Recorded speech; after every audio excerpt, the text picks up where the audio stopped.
رسول اللہ صلی اللہ علیہ وسلم نے فرمایا، ایک شخص جا رہا تھا کہ اسے سخت پیاس لگی۔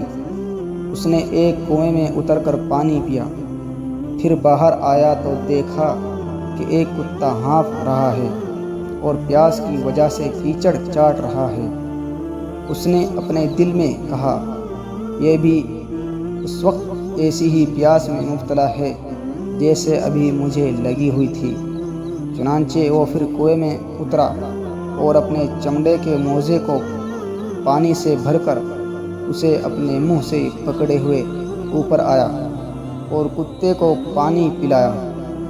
اللہ تعالیٰ نے اس کے اس کام کو قبول کیا اور اس کی مغفرت فرمائی۔ صحابہ رضی اللہ تعالیٰ عنہ نے عرض کیا، یا رسول اللہ، کیا ہمیں چوپاؤں پر بھی اجر ملے گا؟ آپ نے فرمایا، ہر جاندار میں ثواب ہے۔